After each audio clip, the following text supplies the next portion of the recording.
Hey guys! Hey guys! We're the Dorkeries. We are the Dorkeries, right smack dab in the middle of Comic-Con. Yeah, like San Diego, the middle. Comic-Con 2025. It is Friday. Yep. Yesterday we spent the day in panels. Yep, and all day. All H. It was so good. We started the day out in the Funko, what are they calling it? The Thunderdome. The Thunderdome. We were there for Nathan Fillion and Alan Tudyk. And this morning we're starting our day with Alan Tudyk at the Resident Alien panel. I'm going to throw in some of snippets from yesterday's panels. So many good ones. We saw Elijah Wood.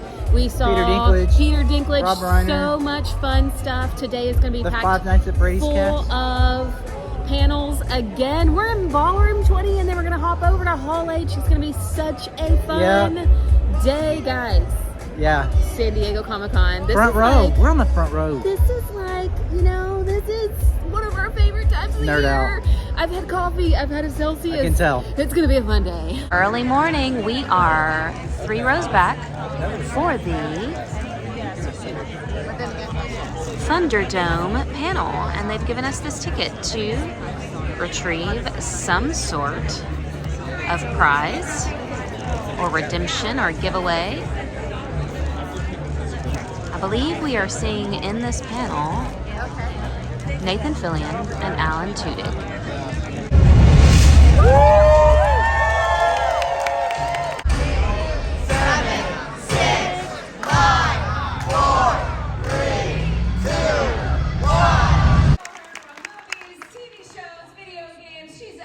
Favorite Yankee girlfriend. Give it up for Deborah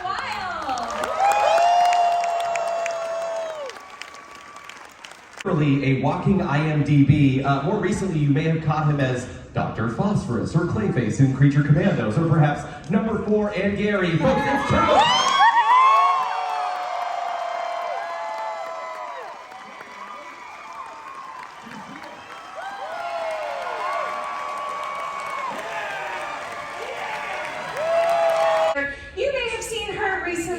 As Megan and Megan 2.0. Give it up for Jenna Davis! Oh, sure! Welcome. Oh, yeah. I had to switch it up. We had to make things a little interesting. I kept the shark, Mr. John Bailey!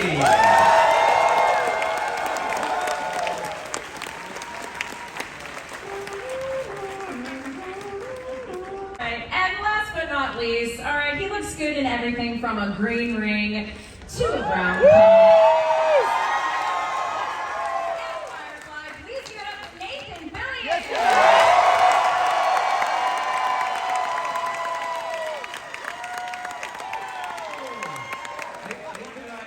and I got the whole dress memo today.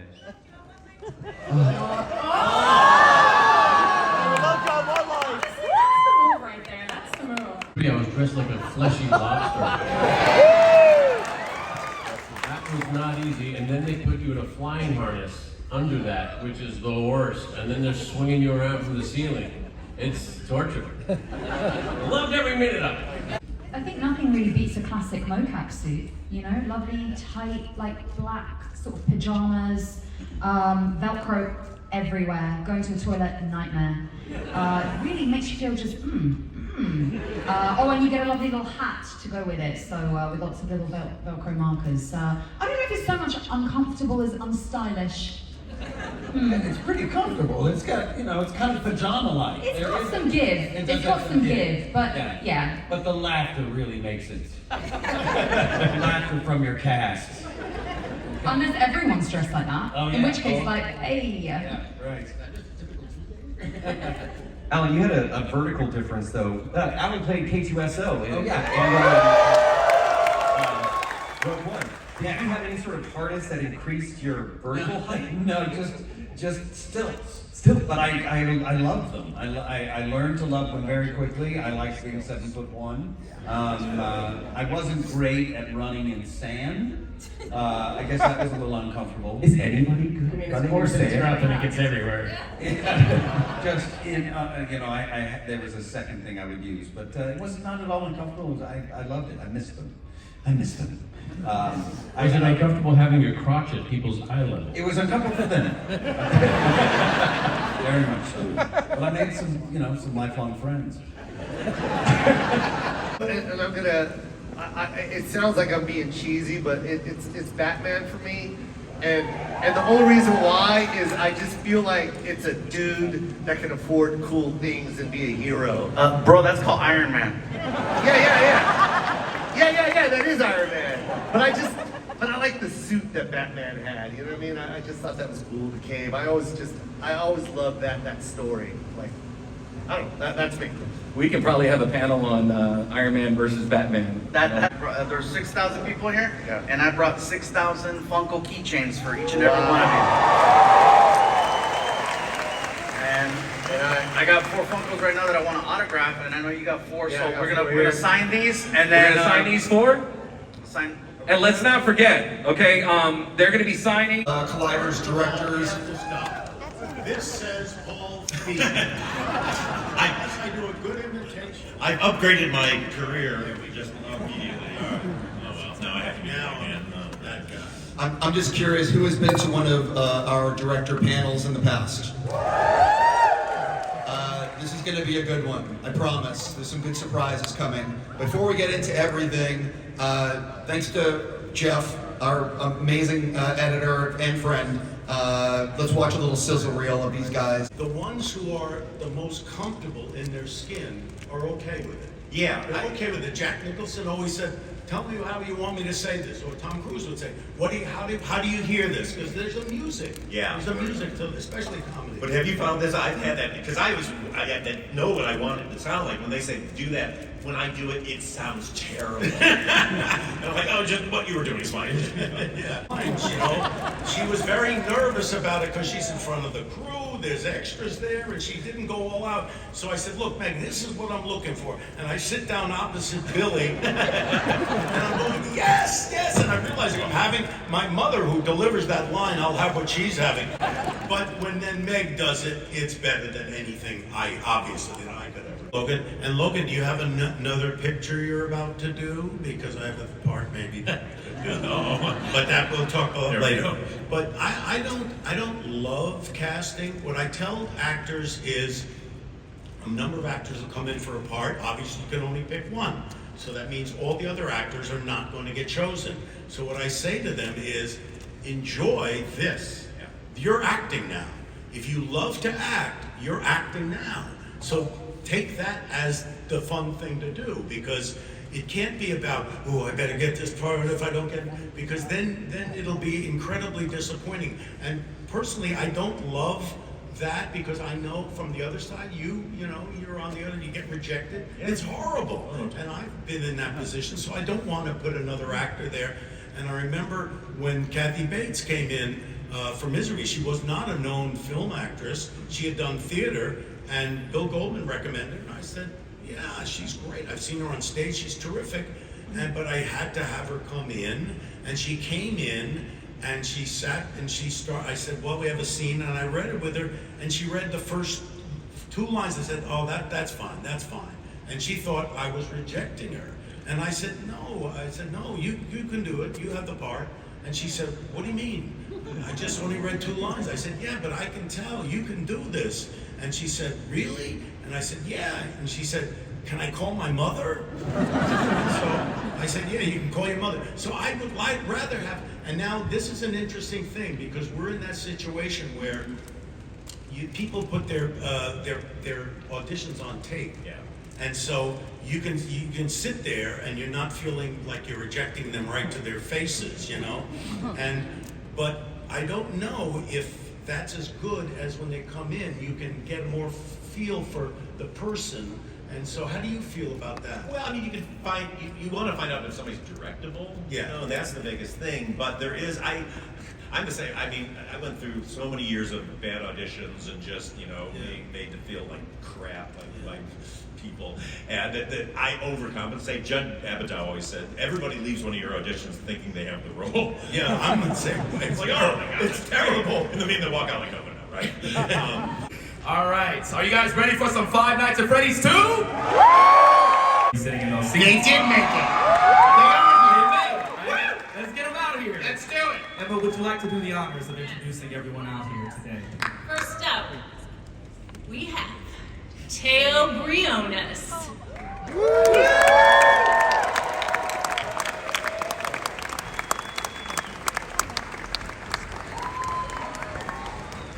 Theodis Crane.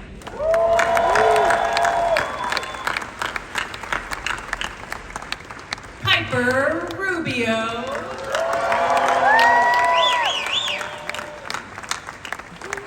And Josh Hutcherson.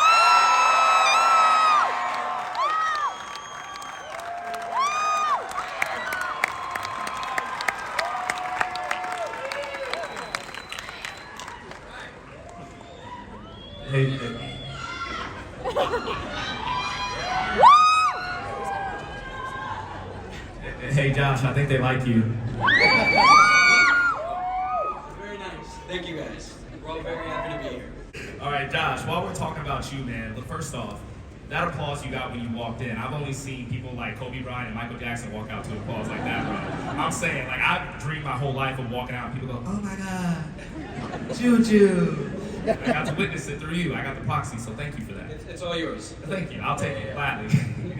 But you kind of become a good luck charm for movie franchises between this and The Hunger Games. Well, yeah, they really needed me for the luck. Like, you're doing pretty well for yourself, man. Like, you're doing pretty well. But can you talk to me about, like, the surprise of, like, the fan love you've been receiving and being a part of a franchise as successful as this? I mean, it's incredible. You know, I think it's rare that you get to be a part of something that so many people connect to. And you know, I experienced that with Hunger Games in a very special, unique way. And I came into a very different world of Five Nights at Freddy's. And now to have people as well follow me into this world, go down this adventure with me, it's just like, it's so cool to be a part of something that has this deep of a love. And the fact that I'm allowed to be one of the people bringing it to life, just, you know, I'm so grateful to these guys and everyone here to have me be there running away from these giant scary things. Put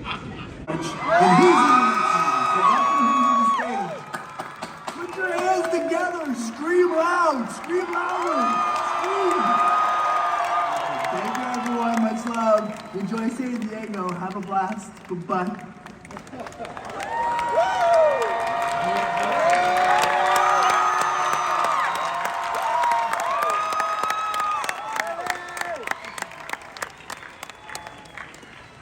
Hello, everybody. How amazing is Matt Lillard? Isn't he the best? Thank you for being here. I can't tell you how honored I am to be a part of this family and to be a part of the fandom now that is really voracious. So thank you. Selected the Toxic Avenger. Good choice. It opens in theaters August 29th. Let's give a warm welcome to Macon Blair.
And I love those restrictions being lifted. This movie is filled to the brim with ideas and fun and playing with the medium. And this wouldn't be possible if it was sort of confined within a sort of box. Hey, day one panels are over and we are headed to Swag! The swag room. Stuff It's we the all get. ticket redemption room. I think we have 5 tickets to redeem. So we've got a small pickup for the Funko panel we went to today, which is like a poster and a little mini pop thingy. Then we have from Fluffy Iglesias, they're giving us a, he's giving us a keychain pop of himself. Okay. And then Joe is giving us one of his hoodies. Okay. That panel It's was going heaty right now. Yeah, it's pretty chilly, but that panel was hilarious. They're so funny. Who would think comedians, stand-up comics at Comic-Con, you know, bringing a different meaning to the word Comic Con, but it's ha ha ha ha ha. But it was really fun. All right, then we have a ticket to redeem some art for Hyde. Okay. The Hyde comic. Okay. I think you're getting an ash can. An ash can. There's 2 of them though, because there was 2 comics that they showed us. Oh, cool. And then we have a ticket for, I'm trying to remember all the panels we've gone to. Toxic Avenger. Toxic Avengers giving us a poster, and we have a ticket for Five Nights at Freddy's is giving us a FNAF pizza box. Yeah. All right, we're on our way to pick them up. Wait. What, did I miss one? We ran into Tony from Tony NCIS. from NCIS, from the new show Tony and Ziva, the NCIS spin-off. Yeah, and I was like, I said, there's Bull. Just walking down the street, and of course, anytime I do that, Drew's like, I'm gonna go take a picture. It's a good picture. Show us your picture. Show us your Bull picture. Okay. Tony and Ziva.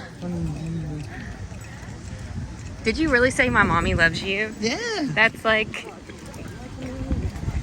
I just sometimes can't tell, like, is that offensive? When you're like, not me, but my mom. Well, I really like all of his shows. No, he's good. I loved NCIS and I watched it only for him and Ziva. So the fact that they're getting a spin-off is really fun. Look at this guy. No, Comic-Con is for dogs. Also, if you have been watching since we did comic unboxings, you know my favorite comic was what, Drew? Umbrella Academy. And Robert Sheehan, Klaus from Umbrella Academy, is staying in our hotel. We rode the escalator with him yesterday. He's here for Red Sonja. Yep. And we rode the escalator with him. Yep. Really nice. He said it was too late for a photo, but we still had some fun chats on the escalator. He's like, yeah, tell me Comic-Cons we've been to. Just a real quick show of the giveaways. We got the Toxic Avenger posters, the She-Ra, this is from Mondo, right, Drew? She-Ra Mondo print. Freddy Fazbear pizza. Fluffy. Keychain. Demodog. Stranger Things. What is this called? Like, it's like a little pop. What do they call it? The little one. It's a pop yourself. But they called it like something small. And then Joe's tour sweatshirts. Is that everything? And hand me the comics. So we've got Hyde and Maudeville. That's what it was. This looked really cool. As stated, we are on the front row. Ballroom 20. It goes all the way back there. My sweet, sweet, sweet hubby got up at 3 a.m. to get in line so that we could have incredible seats. He's right there. The stage is there. I'm gonna see Alan Tudyk 2 days in a row.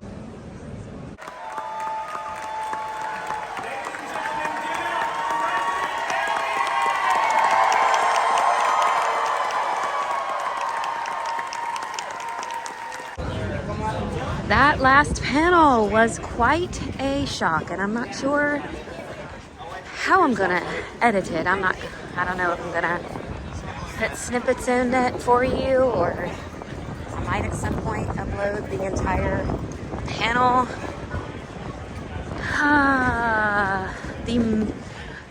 are we're most excited for at Comic-Con before we got here was Resident Alien.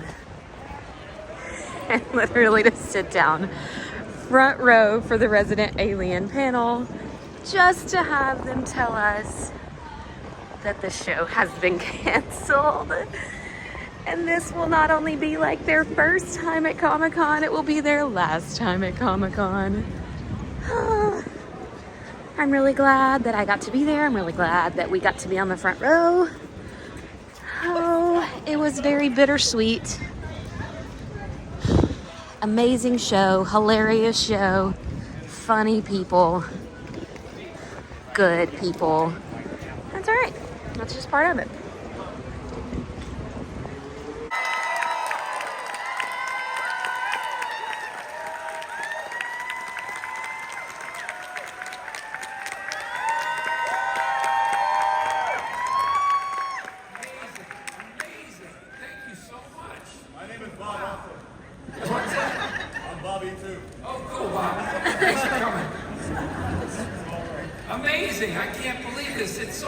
So many of you took a moment to come listen to me prattle on. I just want to say I love Comic-Con. The vibe is the best here. I wish it went on year round. You'd be exhausted, but it's just the best. And I came here, they asked me how many times I've been here, and I don't know, I'm gonna say 10, but also don't forget, the first 6 of those, I wasn't famous at all. I was here, you know, to take in all the artists and all the interesting stuff that was being presented, and it was before films and TV became such a big part of this. It was more artists, you know, like illustrators and stuff. I'm going to direct the main stage show at the Chicago Second City Theater, very famous theater in Chicago, great comedy theater. And he invited me to be in the main stage show. The only problem was I was a writer on Saturday Night Live, so I had to work. But I wasn't an important writer at Saturday Night Live. That was the little trick. And so for the second half of the season, I would work Monday and Tuesday at Saturday Night Live, and on Wednesday, after a read-through, I would fly to Chicago. Lauren did not know this. I would be in the improv set Wednesday night, then I would do the improv set Thursday night, then on Saturday morning I would fly back to New York, and my friends Conan O'Brien and Robert Smigel and others would cover for me. But of course I wasn't important, so I wasn't missed. But then there I was Saturday, like, let's go. Acted like I've been there the whole week. But I was writing this show with the Second City cast that we then did that summer, and one of the pieces that I wrote was a motivational speaker, because Chris had done a version of Matt Foley, a coach. He played this character, you know, in improvisations, and we had done an improv where we were doing a anti-drug rally, and he had done a version of the coach. And man, that stuck in my head, and I went home that night and I wrote that sketch exactly the way it's done, which is a rare thing in any kind of writing. You usually do a lot of rewriting.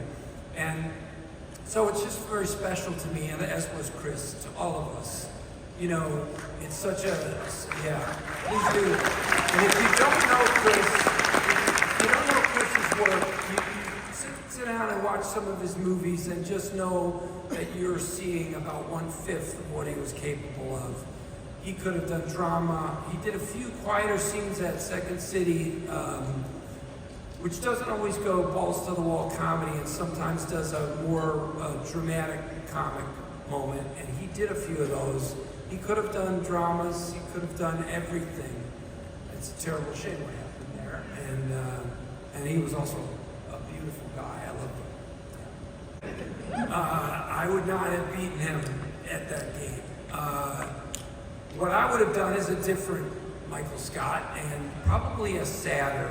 And I don't know if people are up for sad in prime time. I would not have beat him. I was very thankful to see him do it and do it so well. And I know everybody from that cast, and I love all those people. And Greg Daniels, who did that, put that show together is an old friend of mine. He came to Saturday Night Live with his writing partner, Conan O'Brien, 4 shows after I got there. Those guys showed up, I believe, in January. I was there in November, and we all worked together for that. I believe Greg was there a year and a half, and during that time, me, Robert Smigel, Conan, and Greg did a lot together. And so I knew Greg well, and he did a wonderful job adapting that show. And I'm a huge fan of the American Office and the British Office, which I think, I want to say, of all of us, I think Ricky Gervais's performance in the British Office is one of the best acting performances ever, anywhere. Daniel Day-Lewis, watch this guy.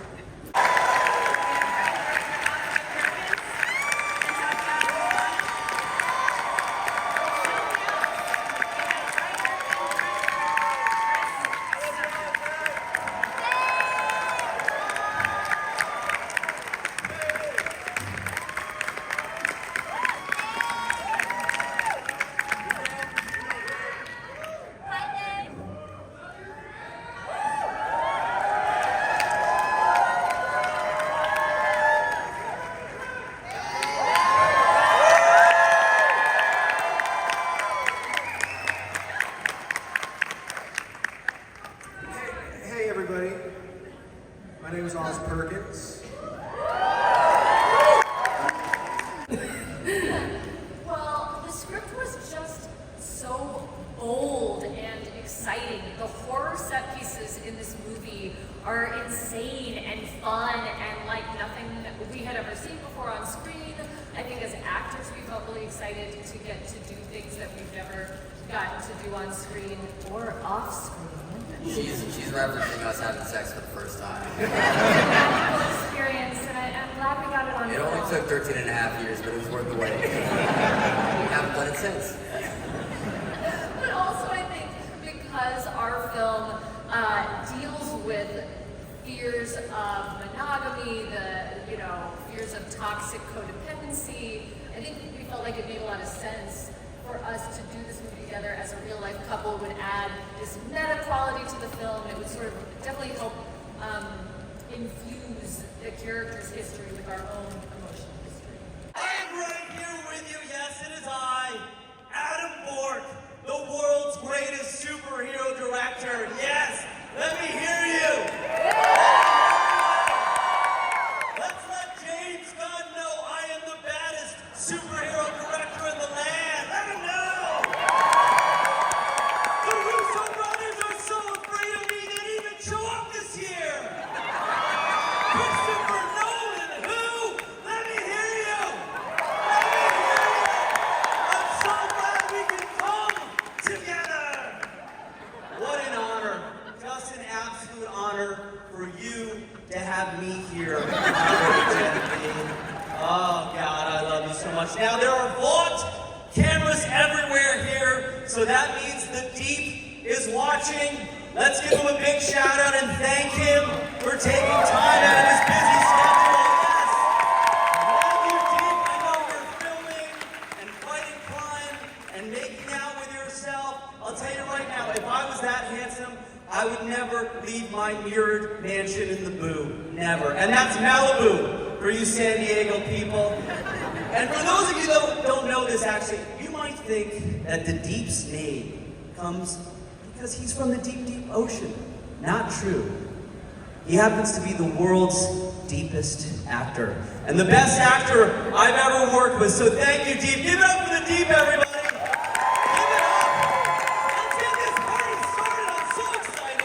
University way, let's get loud, let's get Godolphin proud. Let me hear you, everybody. Get excited, come on. That'll be a record for me. Here we go. Please welcome our showrunner and executive producer, Michelle Fazikis. And now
producer, Clyde Phillips. Oh yeah!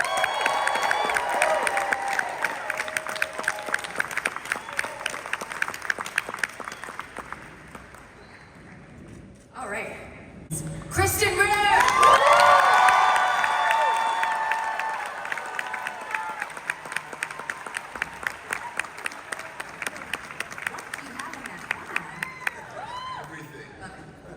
Playing the Gemini killer, #1 serial killer on the FBI's most wanted list, David Desmalchin.